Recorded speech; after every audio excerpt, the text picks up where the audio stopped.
Saya mencabuli perjanjian Versailles. Saya membangunkan angkatan tentera yang besar kerana saya tidak puas hati kerana kami tidak dibenarkan membina angkatan tentera. Kami menakluk Rhineland. Itali memperkenalkan fasisme, iaitu rakyat wajib meletakkan kesetiaan kepada rakyat lebih daripada diri. Kita harus berperang demi imej negara. Fasisme menekankan berperang demi meningkatkan imej negara. Kita menakluk Habsyah dan Albania demi tanah jajahan.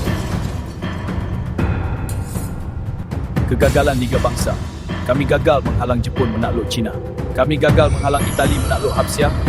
Dan kami gagal menghalang Jerman menakluk Rhineland. Pada tahun 39, Jerman menyerang Poland.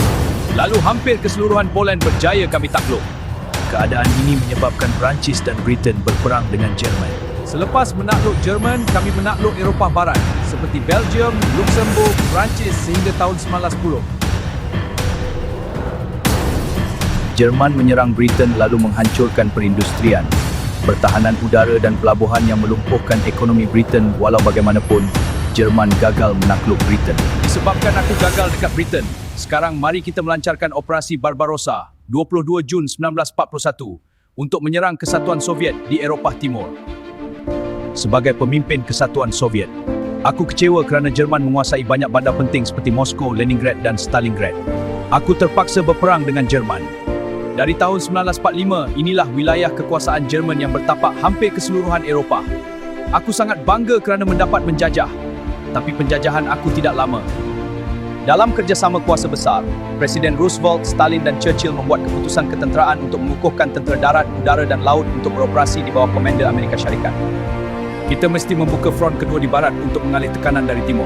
Setuju, Stalin. Logistik pendaratan di Perancis sedang dirancang. Operasi di Mediterranean tempat untuk kejayaan menentukan bagi membebaskan Eropah Barat. Strategi yang berkesan untuk menyerang Nazi Jerman bermula dengan pendaratan tentera di Normandy. Kita bunuh Jerman dari barat.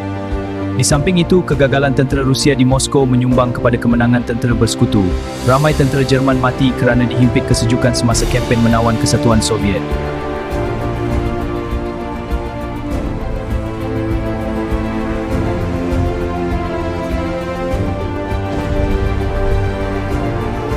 Jeneral Friedrich Paulus bersama 900 tentera Jerman menyerah kalah kepada tentera Kesatuan Soviet, sekaligus mengakhiri Perang Jerman melawan Kesatuan Soviet.